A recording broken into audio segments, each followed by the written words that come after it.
नमस्कार दोस्तों। हम समझते हैं कि हमारा जो एग्जिस्टिंग है, हमारा जो अस्तित्व को ही हम सच मानते हैं। तो दोस्तों, आप न तो मन है, न बुद्धि है, न चित्त है, न कहना चाहिए उस बुद्धि तर्क है, और न आप ये इंद्रिया है, न आप ज्ञानेंद्रिया है, न कर्मेंद्रिया है। मतलब न आप विचार है, न भावना है, न वृत्ति है। दोस्तों, ये सब चीज़, ये सब जो टूल्स है, ये आपको समझने के लिए। दोस्तों, आप वो है जो इन सब चीज़ को समझ सकते हो। यू आर दैट, मतलब आप वह साक्षी हो, वह आप चैतन्य हो, जो शुद्ध मय हो, जो जिसका एग्जिस्टिंग मौन है, आप वो हो। आप शांत स्वरूप होकर इन सब चीज़ की, ये शरीर में जो है, ये शरीर को देख सकते हो, समझ सकते हो। हर प्रतिक्रिया के के साक्षी हो सकते हो, सुन सकते हो, देख सकते हो। सब सारी चीज़ें जो हमारे अंदर, जो ज्ञानेंद्रिया है, जो हमें सारी इन्फॉर्मेशन देती है। हमारा चित्त है जो कई सालों के पूर्वाग्रह भरे हुए, वृत्तियाँ है कई 4.5 बिलियंस की, जो इस शरीर के अंदर बैठी है। ये सब कुछ आप नहीं हो। आप धन दौलत जो भी समझ रहे हो, ये कुछ नहीं दोस्तों। ये सब एक साइकोलॉजिकली बैरियर है। आप, यदि आप इसको समझेंगे तो आप मृत्यु से मुक्त हो जाएंगे। दोस्तों, मृत्यु शरीर की कभी नहीं होती। मृत्यु मरने वाला सिर्फ एक ही होता है, जो हमारे अंदर अज्ञान बैठा होता है, जिसको हम अहंकार बोलते हैं, जो मैं बोलते हैं। मैं की मृत्यु होती, बाकी किसी की मृत्यु नहीं होती। दोस्तों, वो अलग बात है कि हम मृत्यु में आत्मा को, मृत आत्मा को बोलते हैं। ये हमारा अज्ञान है, हमारी नासमझी है कि हम समझते नहीं। हम अपने ग्रंथों के, उच्चतम ग्रंथों का अपमान करते हैं, हमारे ऋषियों का अपमान करते हैं, कि हम बोलते हैं कि आत्मा को शांति, आत्मा की कोई शांति नहीं होती। दोस्तों, जो भी है, इससे ऐसा लिखने से किसी की रोजी रोटी चलती है, that is another matter. But इसी के लिए हम अपने उच्चतम ग्रंथ, वेदांत जैसे ग्रंथ, जो कहना चाहिए पूरे विश्व को ज्ञान अपने प्रकाश से प्रकाशित किया, हम उसके खिलाफ जाके ही कुछ अनर्थ करने जा रहे हैं। तो दोस्तों, वेदांत हमें सिखाता है कि हमारा उच्चतम धर्म क्या है। वेदांत की शिक्षा ही हमें अपना वास्तविक धर्म से परिचय कराता है, और वास्तविक धर्म का उद्देश्य हमें बताता है कि तुम्हारा धर्म क्या है, तुम वास्तविक हो क्या। यानी हमारी रियलिटी से हमें पहचान कराता है, हमारी पशुता से हमें पहचान कराता है कि आप जो समझ बैठे हो, आप जो अपने आप को सोच रहे हो कि आप जगत हो, अहंकार हो, मैं हो, और इस जगत को भोग रहे हो, तो ये जो जिस भोग के कारण आप अपना जीवन समझ रहे हो, अपनी संपत्ति समझ रहे हो, ये आप नहीं हो। आप वो हो जो आप समझ नहीं रहे हो। क्योंकि दोस्तों, आज सोचिए, अगर एक करोड़पति, अरबपति आदमी भी है, जिसके पास अपार धन दौलत है, फिर भी उसको सुख क्यों नहीं है दोस्तों? क्योंकि ये शरीर को ऐसा डिजाइन ही नहीं किया गया है कि आप पैसा आपको शांति दे देगा। मटेरियल चीज़ आपको कभी शांति दे नहीं सकती। इसी के लिए दोस्तों, हमें हमारे बुद्ध महात्माओं ने क्यों घर छोड़ा था? क्योंकि वो तो जानते थे ये शरीर जो है, ये मैकेनिकल है, इसमें कुछ भी चीज़ें हमारा ही रिफ्लेक्शन, हम, ये पूरा जगत है। तो दोस्तों, हमारी ही तस्वीर हम आईने में देखेंगे, तो आईने से हमें कुछ दूसरी चीज़ थोड़ी मिलेगी। हम जो है वही तो, हमारा आईना भी हमें रिफ्लेक्ट करेगा। तो अहंकार भी एक प्रकृति का ही तत्व है, पर अहंकार स्वयं अज्ञान है, स्वयं को समझता नहीं, एक भ्रम है, एक इल्यूजन है कि हम, क्योंकि आपने देखा होगा दोस्तों, ये भ्रम मतलब जैसे हम रस्सी को देख के सर्प समझ बैठते हैं, और हमारी आंखें हमेशा धोखा खा जाती है, हमारी कान कभी धोखा खा जाते हैं। तो दोस्तों, ये सब हमारे अंदर एक ऐसा इल्यूजन बैठा हुआ है, अहंकार, जो ये प्रकृति के नियमों के आधार पे गति होती है। प्रकृति के त्रिगुणात्मक प्रकृति, तमो रजो सतोगुण और इसी के आधार पे हमारी इंद्रियां पूरे काम करती है। तो दोस्तों, इसीलिए ये जो अहंकार है, ये अपने आप को सब चीज़ का डूअर मानता है। ये हमारा सबसे बड़ा मूल अज्ञान है, और यही सबसे बड़े हमारे बंधनों का कारण है कि दोस्तों, हम अपने आप को शरीर मानते हैं। ये शरीर मानना ही हमारे लिए सबसे बड़ा मूल बंधन है। जैसा हमारे ऋषि अष्टावक्र हमें समझा गए हैं कि हम बोधो अहमिते, यानी हम आत्मा, मैंने बोध है, बोध स्वरूप है। दोस्तों, बोध मतलब होता है कि जैसे हम किसी तथ्य को जानते हैं, हम किसी तथ्य को अवलोकन करते हैं, और उस तथ्य के अवलोकन में विचार करते हैं, उसके विचारों की गहराई में जाते हैं, वहाँ से हमारा आत्मविचार आता है, और आत्मविचार ही हमारा आत्मज्ञान बनता है, और आत्मज्ञान ही हमारी चेतना को नर्चर करता है, और वही हमारी चेतना का उच्चतम रूप होता है, जिसको हम बोध बोलते हैं, जिसको हम शिव बोलते हैं, जिसको हम आत्मा बोलते हैं। तो दोस्तों हमारे ऋषि मुनि हमें समझा समझा के गए कि और ये बोध ही होता है जो हमारी माया हमारे शरीर के अंदर बैठी हुई है षट रिपु के आधार पे, और ये अहम वृत्ति, अहम मतलब अहंकार के साथ वृत्ति में मैनिफेस्ट होकर इस शरीर में चलती रहती है। तो दोस्तों इसी को समझने के लिए हमें बोध यानी बोध का यानी आत्मा प्रकाश दिया गया है कि इस प्रकाश के माध्यम से इस माया अविद्या को समझना है, और इस अविद्या से इस अज्ञान माया अज्ञान को समझना है, और इस अज्ञान के कारण उत्पन्न अविद्या को समझना है। ये जो अविद्या मतलब जगत जो हमें दिखता है पर है नहीं। तो दोस्तों यही समझना हमारे जीवन का उद्देश्य है। दोस्तों यदि हम इसको समझ जाते हैं तो हम हमारे अंदर एक मृत्यु जो होता है, मृत्यु का जो भय होता है, डर होता है, दोस्तों ये सब एक साइकोलॉजिकली है कि ये सब चीज़ प्रकृति है। दोस्तों ये हम नहीं, डर भय चिंता लोभ लालच ईर्ष्या घृणा द्वेष ये जितनी भी चीज़ें निकल रही है ये सब प्रकृति के गुण है दोस्तों, हमारा कुछ नहीं है। और हमारा अहंकार इन्हीं को पकड़ के डरता है। अहंकार कुछ है नहीं, और जब भी इनके साथ जुड़ता है इसीलिए जिद्दू कृष्णमूर्ति हमें कहते हैं विचार और विचारक दोनों एक ही होते हैं, दृश्य और दृष्टा दोनों एक ही होते हैं। इसलिए आदि शंकराचार्य ने हमें समझाया अद्वैत दो नहीं। तो जैसे हमने मान के चलो आधा घंटा पहले पिज्ज़ा खाया और आधे घंटे बाद उस पिज्ज़ा का विचार चलने लगा, बताओ वो पिज्ज़ा का विचार था कि मेरा विचार था। तो दोस्तों कहना ये है कि जो कुछ भी अहंकार जिसको पकड़ता है वो वही अपने लिए एक एनालिज़र खड़ा कर लेता है, और वही विचार ही विचारक बन जाता है, और कुछ नहीं दोस्तों। ये मतलब अद्वैत है और इसके अलावा कुछ नहीं है। बाकी जो भी आप समझते हैं ये सब भ्रम है। इसी भ्रम को समझने के लिए हमारे पास वेदांत दर्शन है। इसी डर को समझने के लिए हमारे पास अद्वैत वेदांत है, दर्शन शास्त्र है, श्रीमद् भगवद गीता है, हमारे पास उपनिषद है। दोस्तों उनके आधार पे हम स्वयं को समझ सकते हैं, स्वयं को जान सकते हैं कि हम है कौन, हु एम आई, हमारी रियलिटी क्या है, हमारे विचार हमारी भावनाएं कहाँ से आती है। दोस्तों हमारे अंदर हम सोचते हैं कि किसी बच्चे का जन्म हुआ, दोस्तों वो बच्चे का जन्म नहीं होता, उस एक 4.5 बिलियन जो पुरानी वृत्तियाँ पशु वृत्तियाँ जो बैठी होती उस बच्चे के माध्यम उस शरीर में आती है, इसी को बोलते हैं दोस्तों। और ये वो बच्चा जन्म लेता है और उस वृत्तियों का पुंज होता है, वो अज्ञान होता है कि उसके अंदर प्रकृति माने जितना उसके अंदर उसके डीएनए का ब्लूप्रिंट से उसे शरीर बना है उसके आधार पे वो गति करता है। दोस्तों उसमें यदि हम कुछ न भी करें तो वो बच्चा अपने ऑटोमेटिकली जीवन यापन कर सकता है, बगैर शिक्षा के भी वो जीवन यापन कर सकता है, क्योंकि वो प्रकृति माने उसे पैदा किया है।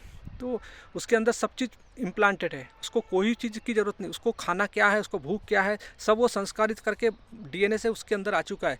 तो हमारे अंदर जो हमारा एक अहंकार है, अहंकार समझता है कि सब कुछ मैं कर रहा हूँ, वो कुछ नहीं कर रहा है दोस्तों। बड़ी मम्मी प्रकृति माँ ने सब कुछ करके भेजा है। इसलिए हमें सांख्य योग समझाता है कि 5 कर्मेंद्रियाँ, 5 ज्ञानेंद्रियाँ, 5 हमारे फंडामेंटल एलिमेंट और 5 हमारे ज्ञानेंद्रियों के ऑब्जेक्ट 20 और अंतःकरण मतलब 4 मन बुद्धि चित्त अहंकार। तो दोस्तों अहंकार ये भी एक तत्व है, और 24 तत्वों के साथ जब वो सर्वव्यापक चेतना जब होती है तब हमारा शरीर काम करता है। तो दोस्तों हमारे अंदर सब चीज़ इम्प्लांटेड है। हमारा प्रतिबिंब दोस्तों, जब हम किसी चीज़ को, हमारा शरीर पूरा वेव्स और पार्टिकल्स के रूप में करता है। दोस्तों हमने पिछले वीडियो में भी इसकी चर्चा कर चुके हैं कि हमारा शरीर जो है एक, और ये हमारे जो वैशेषिक दर्शन ऋषि कणाद का, वो हमें बताता है अणु परमाणु वेव्स पार्टिकल्स के बारे में कि शरीर वेव पार्टिकल से बना हुआ है।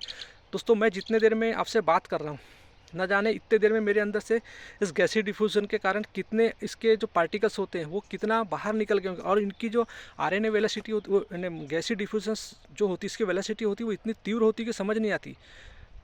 हमारा 1 मोल अणु अवोगाड्रो की संख्या आपने पढ़ा होगा 10⁻23 होती है।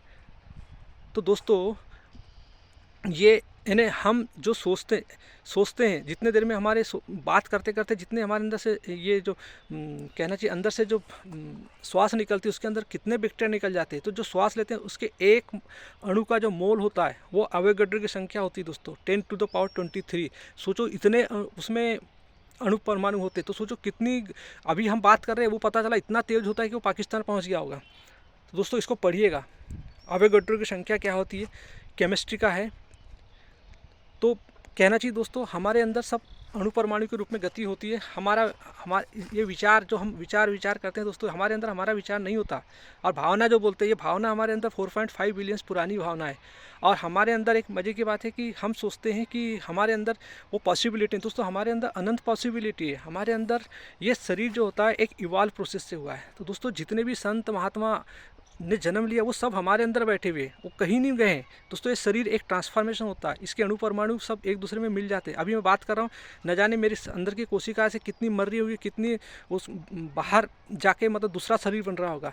प्रतिपल शरीर बन रहा है दोस्तों। बच्चा पैदा होता है, देखो आज इतने बड़े होते होते ये हो जाते। इसके जो मॉलिक्यूल्स एटम्स जो होते हैं, साइंस ने इसको तरक्की कर चुका है दोस्तों। वेव्स और पार्टिकल दोनों एक ही है। हाइजेनबर्ग के अनसर्टेनिटी का जो प्रिंसिपल है, क्वांटम मैकेनिज्म हमें बताती है कि पार्टिकल्स और वेव्स डिफरेंट नहीं है। तो दोस्तों हमारे अंदर हमारा शरीर क्या है, हमारा शरीर भी तो पार्टिकल्स वेव के आधार पे ही गति करता है ना। हमने पिछले वीडियो में इसको समझा है दोस्तों, आप समझ सकते हैं उसको। तो हम कभी नहीं मरते दोस्तों, मरता हमारा अहंकार है। चूँकि हम अज्ञान हैं, हम स्वयं को नहीं जानते, इसलिए हम अपने अंदर मतलब मृत्यु का भय करते हैं। तो दोस्तों वेदांत आपको यही बताता है कि आप जो समझते हैं आप वो नहीं है। इसीलिए कबीर साहब गा गा के बोलते, मरू नहीं कभी हुआ अमर, मरा नहीं कभी पाया जीवन मूल, बंधन कट्या छुटिया जम से किया दरस मंजूर। दोस्तों हमारे जीवन में मतलब हम कभी नहीं मरते। देखो शरीर कभी नहीं मरता, शरीर का ट्रांसफॉर्मेशन होता है। और दोस्तों हमारे अंदर एक गलत कॉन्सेप्ट है कि जो हमें समझाया गया है कि जीवात्मा, देखो कितना धर्म का विकृत किया गया है। जीवात्मा मतलब जीवात्मा का मीनिंग होता है कि जीव भ्रम के कारण स्वयं को आत्मा समझता है, उसी ही जीवात्मा कहते हैं। दोस्तों आत्मा तो बोध होता है, उसका कभी कोई ये नहीं होता, लेकिन हमने उसका कितना विकृत रूप किया है। इसीलिए बुद्ध अपने दर्शन में कहते हैं, तुम जिसको आत्मा बोलते हो वो आत्मा नहीं है, वो अनात्मा है।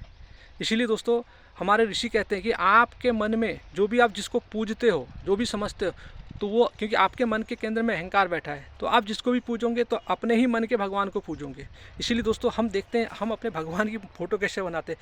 भगवान राम को दशहरे में कैसा बॉडी बिल्डर बना देते हैं। हनुमान जी बुद्धि के, मतलब हनुमान जी एनलाइटमेंट आदमी है, मैंने ज्ञान गुण सागर है, जग कपीस तीन लोक उजागर। पर हमने हनुमान जी को क्या बना दिया। हनुमान जी दोस्तों, यदि हम हनुमान जी की एक एक चौपाई को समझ ले तो हमारा जीवन तर जाएगा।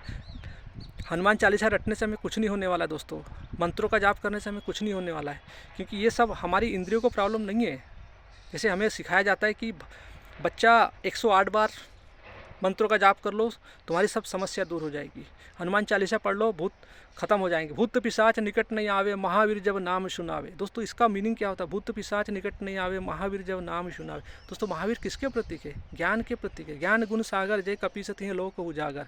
दोस्तों भगवान हनुमान जी एनलाइटमेंट आदमी है, बोध है, ज्ञान है। वो जब सीना फाड़ के रामचंद्र जी और सीता मैया की जब फोटो दिखाते हैं तो क्या बोलते हैं, हनुमान जी की चौपाई क्या, राम ब्रह्म परमार्थ रूपा अनादि अनुपा, मतलब वो ब्रह्म है, आत्मा है, स्वयं बोध है, बोध के प्रकाश है।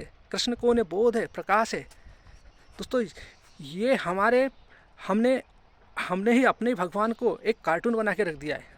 दोस्तों हनुमान जी ज्ञान के प्रतीक है। यदि आपने हनुमान जी की चौपाई को समझ लिया तो समझ जाइए कि आपका जीवन तर जाएगा।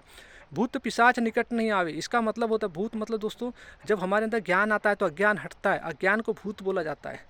भूत मतलब हमारा एमिगडाला ब्रेन, रेप्टिलियन ब्रेन भूत है दोस्तों। इसीलिए दोस्तों भूत प्रेत की जो कहानी चलती, इससे दूर भागो, समझो, वेदांत दर्शन को समझो। वेदांत दर्शन सब समझाता है दोस्तों कि आपके अंदर भूत किसको बोलते, प्रेत किसको बोलते, ये सब इल्यूजन है, सब माया है, हमें कन्फ्यूज करती है, सब हम भ्रम है। ये हमारा अहंकार भ्रम में जीता है, रस्सी को सर्प समझ लेता है। दोस्तों समझिए वेदांत दर्शन कितना है। वेदांत दर्शन आपको इंसान बनाता है, आपको जीते जी मुक्त करता है। मरने के बाद मुक्ति नहीं मिलती दोस्तों, ये जीवन है, इसी में मुक्त हो जाओगे। यदि वेदांत दर्शन समझोगे तो मुक्त हो जाओगे। और दोस्तों जब तक जीवन हो आपको कोई भगवान कोई सत्य नहीं मिलने वाला। सत्य की बात मत करो, आपके अंदर जो बंधन है उसकी बात करो। वो बंधन ही आपके लिए सबसे बड़ा रोड़ा है आपके जीवन का, उसको दूर करो, वही सबसे बड़ा अज्ञान है। अज्ञान कटा, इसलिए कबीर साहब बोलते हैं बंधन कटा छूटिया जम से किया दरस मंजूर।